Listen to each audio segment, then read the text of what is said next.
This is Brent with Lykins Motorsports. It is a Thursday morning. We have an ice storm getting ready to hit any second now. So I am tucked in safe and sound in the shop this morning, getting ready to put together a set of Trick Flow FE heads.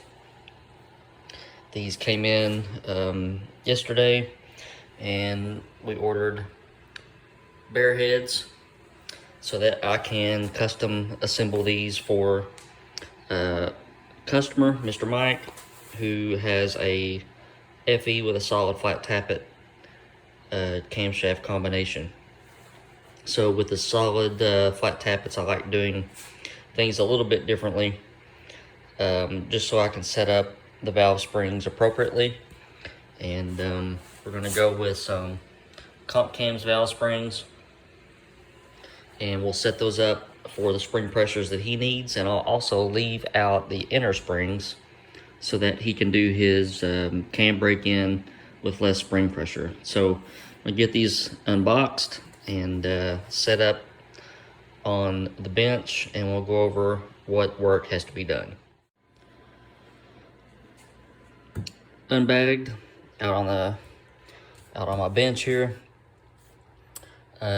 Typical Trick Flow FE heads, just very high quality stuff. I know that you've heard me brag about these heads many times, but they just do really well. These heads out of the box on a 449 cubic inch FE road race engine, dry sump, solid roller, etc., made almost 670 horsepower. So they are no slouches. And again, we'll do a very quick overview. 2190, 1625 valve packages, about a 69 cc. They vary a little bit. Chamber size 11/32 stem diameter.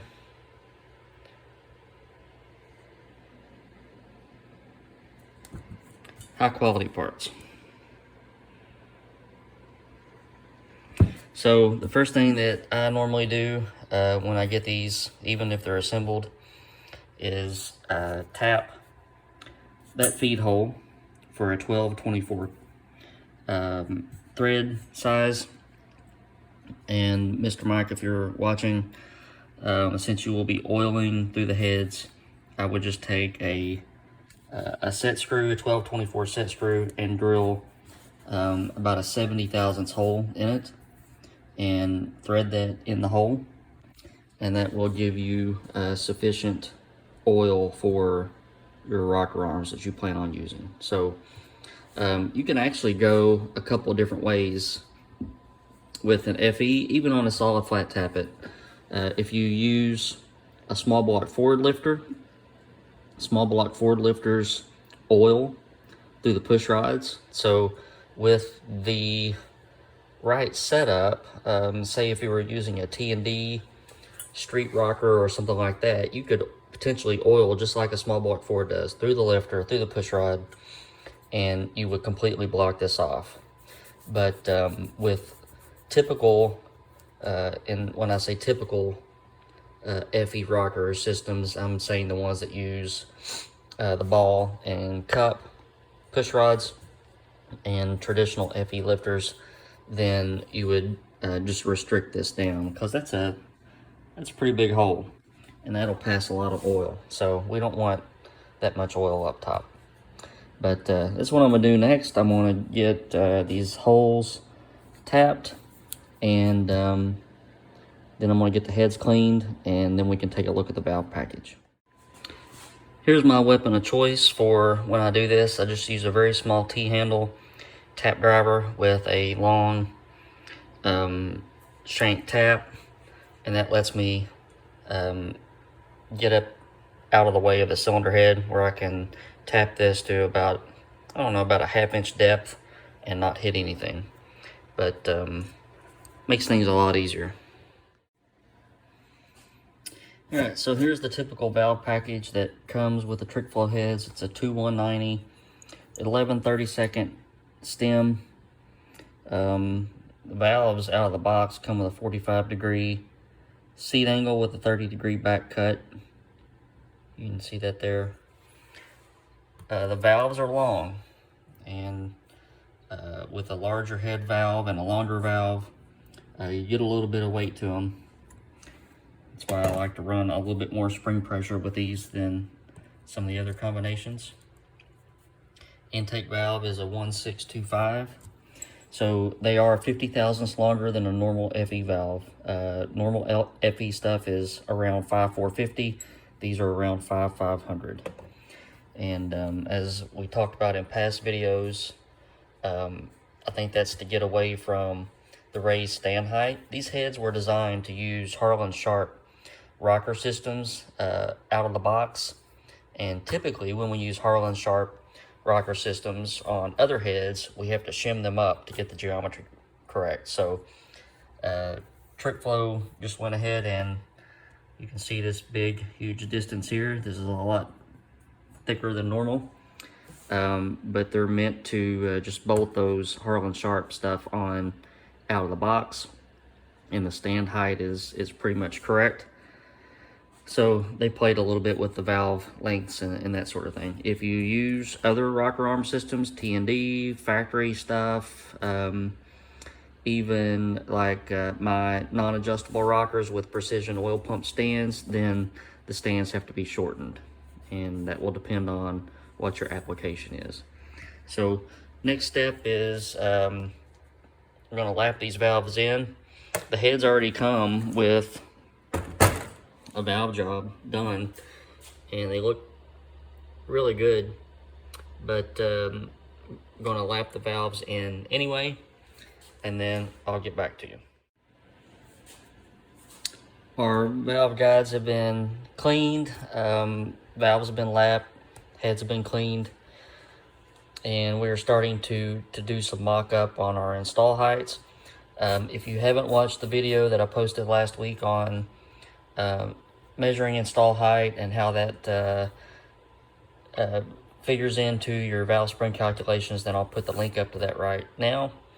But the short and skinny of it is that we are sitting at about 1,880 with a locator, a standard retainer, and minus 50 locks.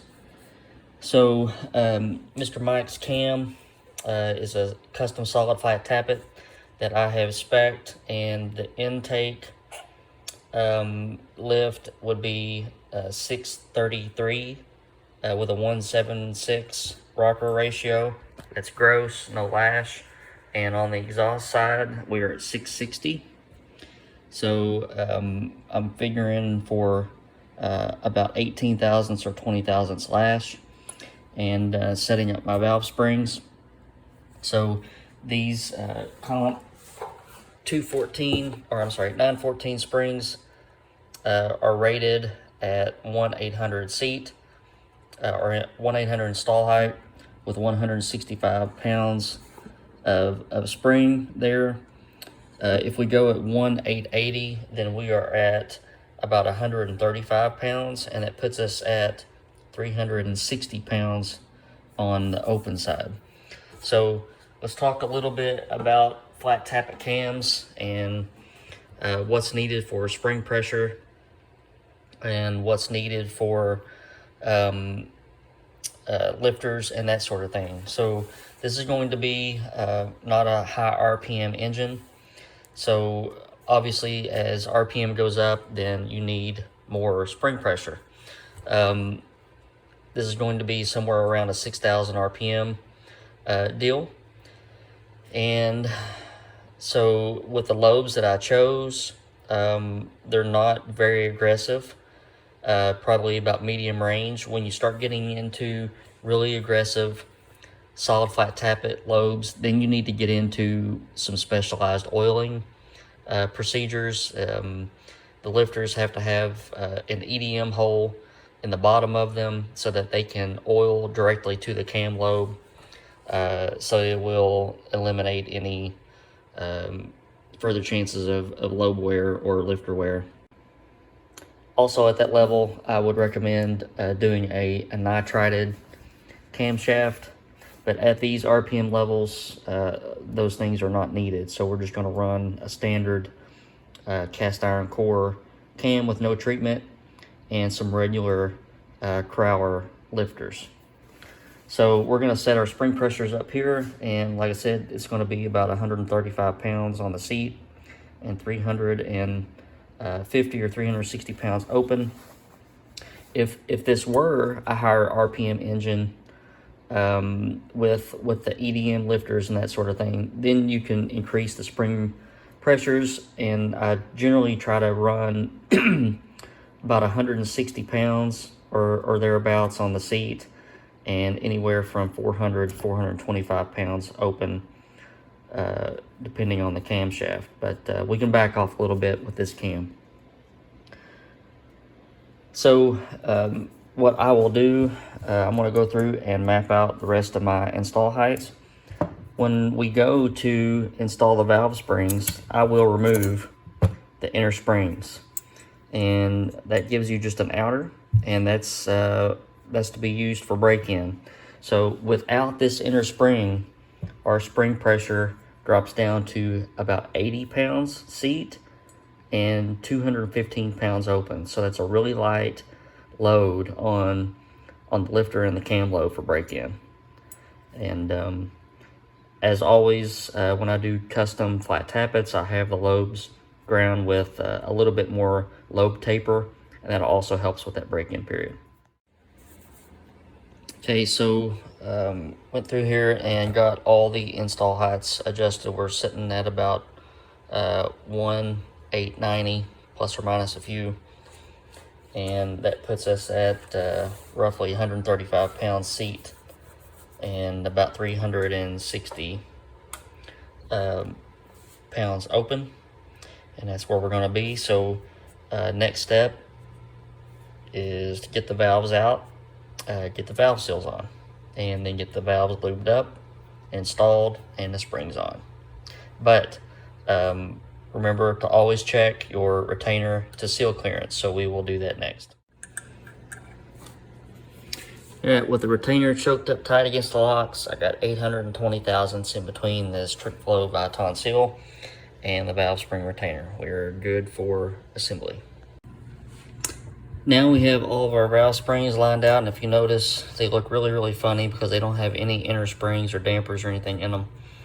I always try to do this for these types of cam break-ins, unless you're using a nitrided cam and some tool steel lifters and some funny, or I wouldn't say funny, but specialized, I guess funky would be the combination. But unless you're using something like that, then it is always wise to reduce your spring pressure as much as possible. So as I mentioned earlier, we're going to be sitting at about 80 pounds seat and 215 open. So that's well, I usually like to see 100 pounds or less seat and under 300 pounds open. So that's well under those parameters, and this will ensure that the break-in will go nice and easy. So pretty simple from here on out. We'll get valve springs on, and then we'll CC a couple of chambers and see where we are sitting. All right, we got some colored alcohol in the chambers, and it's sitting there not changing. So we got a good nice seal on our valves, and this is the very first set of TrickFlow heads that I've ever seen with a 70cc chamber or a little bit bigger. Typically these come in right around 69 and a half cc's for me. So looks like they got things maybe dialed in a little bit closer, but we're sitting good here, and Mr. Mike here is what your chambers measure, so you can use that in your compression ratio calculations when you get your rotating assembly. All right, one more head to put together and we'll be ready to rock and roll. Fresh pair of TrickFlow cylinder heads with springs matched to a custom cam. So we are finished up here, and I'll get all of these build notes typed up and get these heads back in the bags and in the boxes and shipped out. So we got some bad weather today and tomorrow. I'm expecting some shipments. I got some CHI 3V 225cc heads coming in. I'll be doing some assembly on those and probably a video so that Mr. Tom can see his heads being assembled. And I need to finish up some 427 medium riser heads. So we will have some plenty of cool stuff for you to see on upcoming videos. If you have yet to do so, I would encourage you to hit that subscribe button so that you don't miss out on anything coming up. Our special project that you've heard me talk about a couple of times in the past has finally left California, and I should have those parts here probably next week, I hope. And I can't wait to show that, to show those pieces off and to showcase a new build that I have coming up. So if you subscribe, you won't miss any of that. As always, thank you for watching, and hope you stay warm and dry this weekend. Take care.